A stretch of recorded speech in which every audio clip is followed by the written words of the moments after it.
She came home earlier than usual that night, unaware that her life was about to change forever. The man she trusted the most, her own husband, was in bed with another woman. But what happened next, no one expected. Sarah walked in tired, yet happy. She had stopped at the grocery store, picked up her husband's favorite snack, and smiled to herself, imagining his reaction. She opened the bedroom door, and her world shattered in silence. There he was. No shame, no guilt. Another woman beside him, wrapped in Sarah's own sheets. Her hands began to tremble. Her heart raced. Her voice cracked as she asked for an explanation. She begged for respect. She hoped, at least, for an apology. Instead, he looked at her coldly and said the words that broke her soul. "This house is mine. If you don't like it, leave." As Sarah stood frozen in disbelief, he laughed. The woman beside him smirked and mocked her. With shaking hands, Sarah grabbed a few belongings.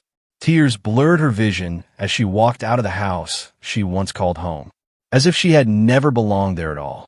She wandered the streets with a shattered heart, wounded dignity, and fading faith. Exhausted, she fell to her knees on the cold pavement, looked up at the sky, and whispered, "God, why me?" Sleep finally took her there. At dawn, she searched for help. A friend's door closed. A cousin's door closed. Sitting alone on the sidewalk, she watched people pass her by. They saw her pain and still walked away. Then she remembered the last door she hadn't tried. Her mother's. Years ago, Sarah had said she didn't need anyone. Still, she stood before the old wooden door, took a deep breath, and knocked. The door opened. Her mother stared at her for a long moment, saying nothing. Then, she opened her arms. Sarah collapsed into them and cried. But this time it was different.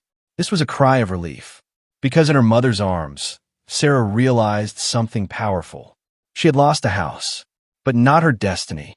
And what Sarah didn't know yet was that the betrayal that broke her would soon become the reason her life changed forever. Subscribe to Red Midnight Stories to see how God stepped in and changed Sarah's life forever. Because what happened next, no one saw coming.